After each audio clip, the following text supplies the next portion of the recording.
In 2009, Muslim Women Association we call MOI. In 2009, MOI were invited to the mosque to hear Kenny McCaskill, Justice Minister, speak about how to keep our community safe, how to protect us. He listened to our concerns about the forthcoming SDL demo and how they would help us to report crimes and stuff. And basically the whole point of the meeting at the mosque was to tell us how Prevent was going to help us as a Muslim community to be safer from violent extremism. That was 2009, and SACC had already started campaigning against Prevent, and that it was why we should be objecting to it by then. And unfortunately, that was 2009, and we're now in 2016, and it's got worse. It's now implemented properly throughout England, and we've had the Scottish Light Prevent version up here.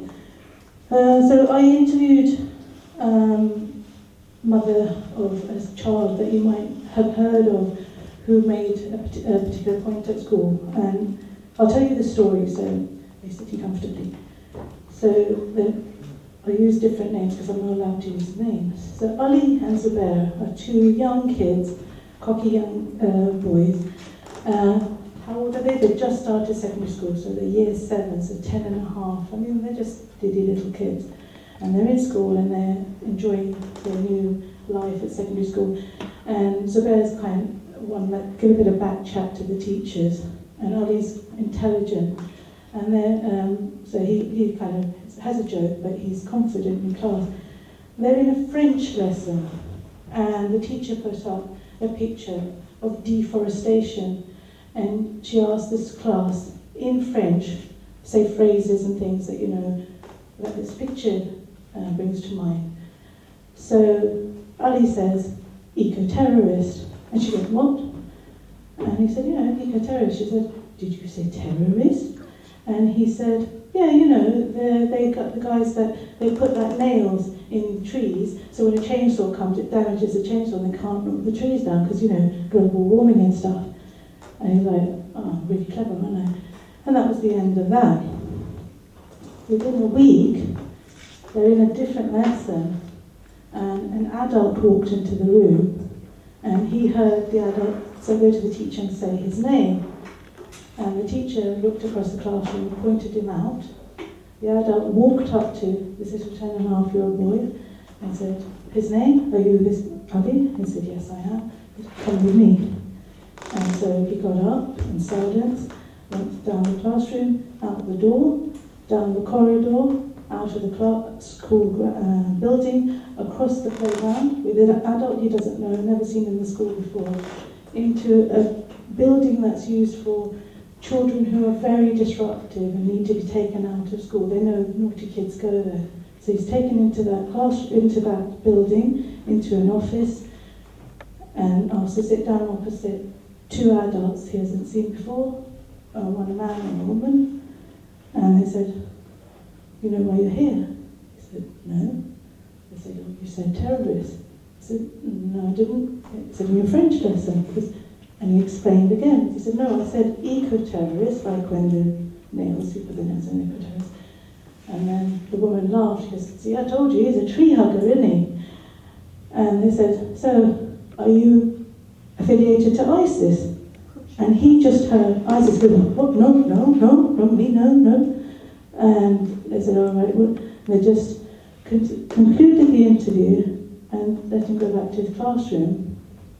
He came home, and got home at 5:30, and his mother said he came in, and she could see he was stressed. And he said, Mom, I need to tell you something. She said, what is it? She said, no, get the kids to bed, and then I'll tell you it's serious. She said, no, if it's that serious, tell me now. So he said, I think I was questioning on the prevent strategy. She said, what do you mean? She said, they'd asked me, are you affiliated to ISIS? And she said, I knew he wasn't making it up because he didn't know what the word affiliated means. And he said, what do they mean?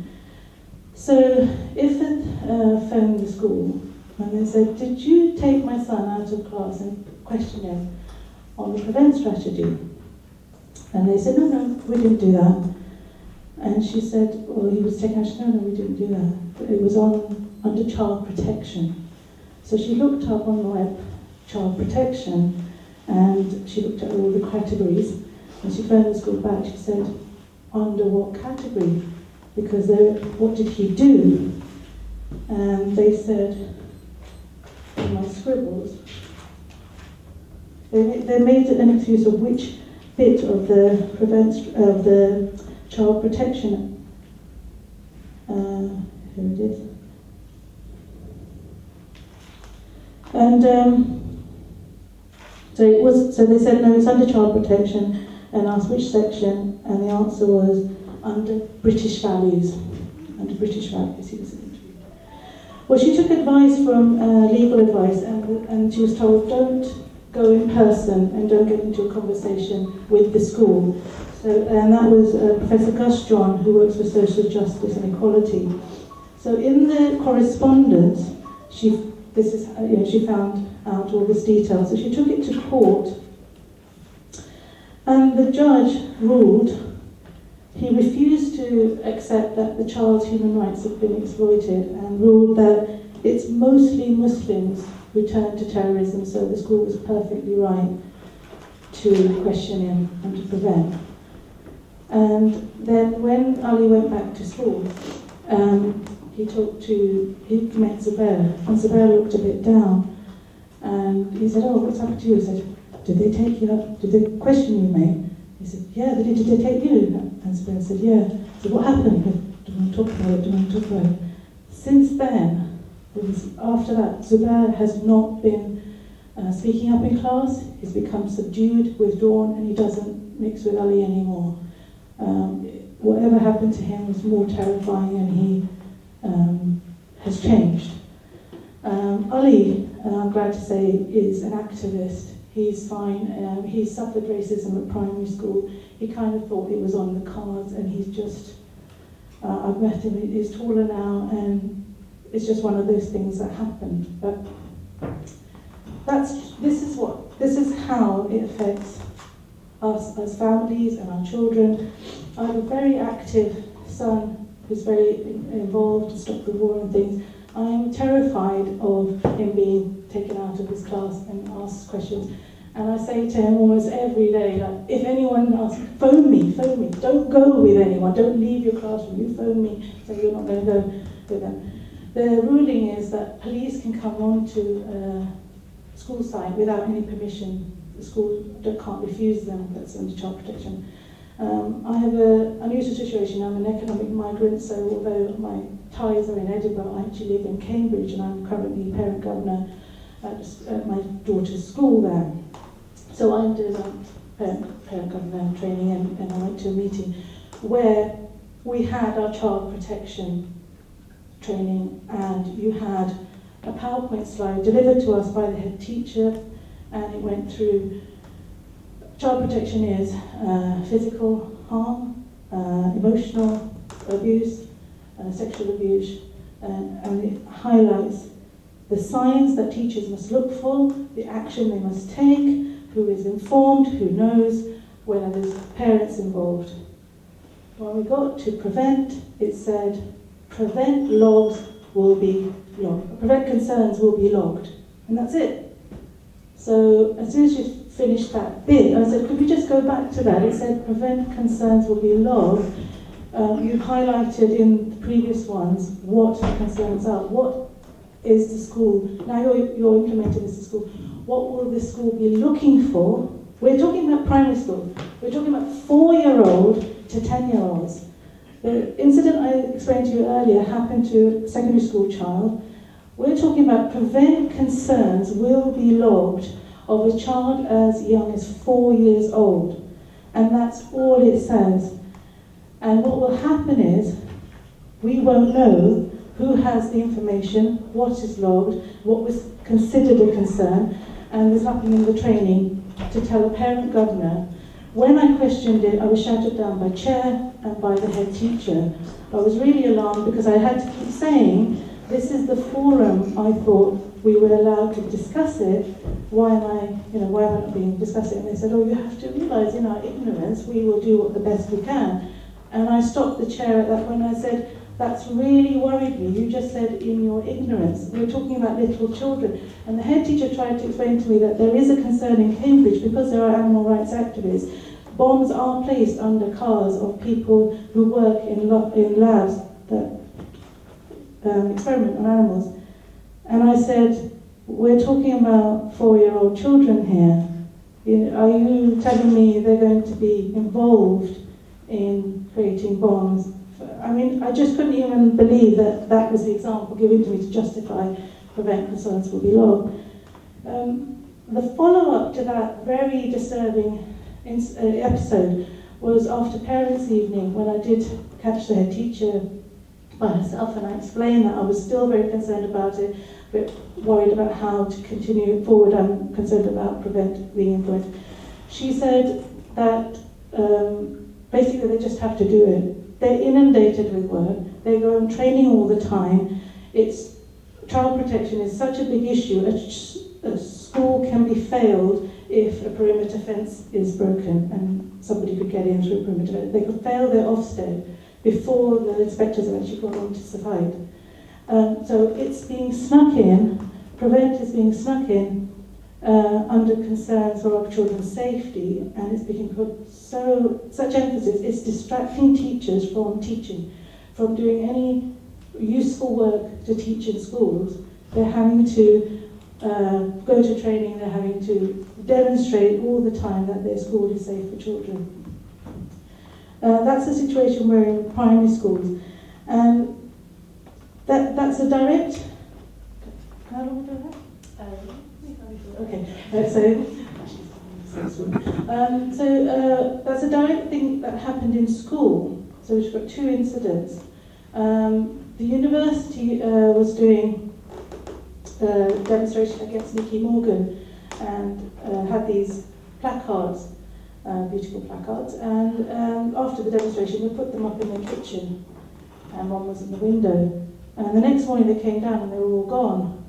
And I thought, oh, who's taken that? Because nobody else has access to the building. And later on in the day, a suited man let himself into the apartment, and only people who have access, the key access to the code can come in. Could see that they were downstairs in the basement in the kitchen, and he came downstairs to the kitchen, handed them the placards, and said, you can't put this stuff up in the window. Here you are. They had no idea who he was and why were these taken down. So kind of creepy things happening, no explanation, other than just very strange incident. And I make the link of what Prevent is doing to our community.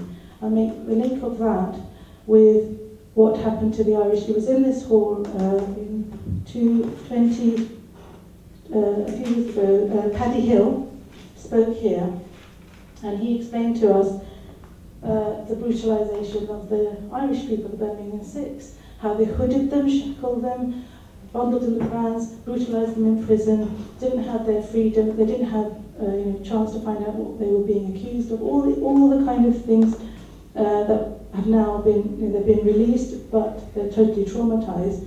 It was being done in secret against the Irish,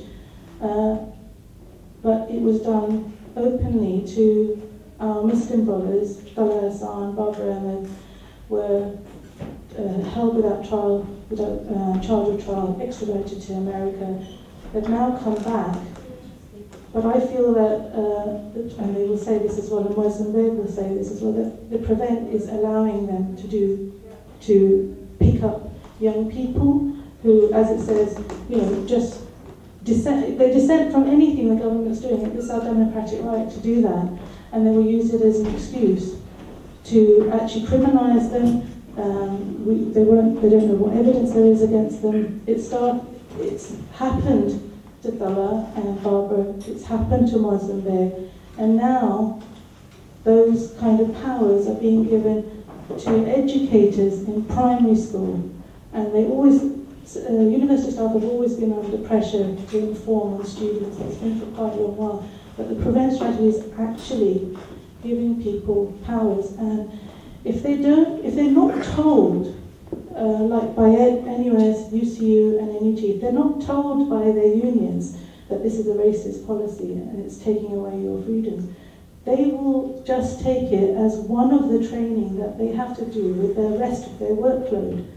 So in public sector, in the NHS, in schools, in any environment where you have to go off for training for work, you're told about prevent concerns. If you see a colleague watching too many images on the screen of bombs going off and stuff, you've got to report them, you've got to be concerned about them. Well, that could just be the BBC News. So the justification of these reporting is bizarre. So, we've campaigned for justice for Muslim brothers and sisters, but we stand for justice for all people, and the implementation of PREVENT will affect all of our human rights, all of our civil liberties. So we call on you to take away some of the things from this talk today, and if you're not part of one of the campaigns, then join the campaign and find out what you can do to protect yourself, and how you can help to join the opposition to PREVENT.